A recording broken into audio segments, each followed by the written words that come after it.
Let's remember, textually and geologically, there is no reason to suggest the flood was global, but only regional within the area of modern-day Iraq and eastern Arabia. That limits the scope of the damage it could have done. But also remember, the flood was sent because of violence that was on the face of the land, and the biblical text treats the time of Noah as an anomaly, unlike anything the world has since seen, implying the violence was worse than anything experienced in more recent history. In other words, this was a special circumstance in this one area and with such a high degree of sin that it required immediate justice.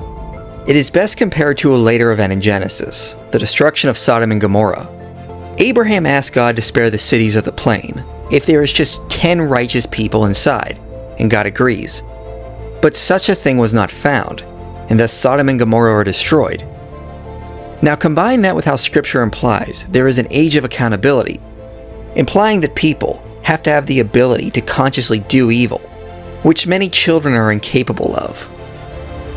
Therefore, it is likely God destroyed Sodom because there literally was no one innocent or righteous within these cities.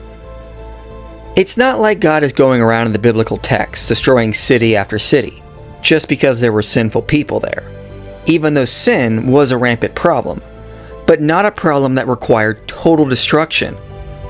Sodom is set up as a special circumstance, where not even one innocent person could be found. And if things were as bad as the biblical text claims, then the people would have been so evil, it is doubtful children would have survived living in such conditions. Or people wishing to protect their children would have already fled to another region for safety. Likewise, the flood is set up as a special circumstance that doesn't happen all the time.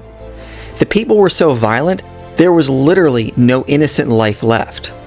Children were likely victims, or family-oriented people would have fled the region or have been victims themselves. Noah would have remained to be a herald of righteousness and preach condemnation on the corrupt people.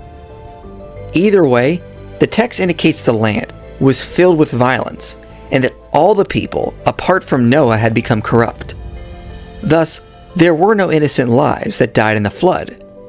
If someone is going to say the biblical flood was immoral, they should at least judge it by what it actually says, not what they think happened based on conjectures. And the text indicates the flood was sent to destroy sinful, violent people, not innocent lives. Thus, the flood washed over the land, washing away the sin of old. But God remembered Noah and all the animals and all the livestock that were with him in the ark. God's judgment washed away the violence, but it also brought a new hope, which is revealed as the waters subsided in Genesis 8.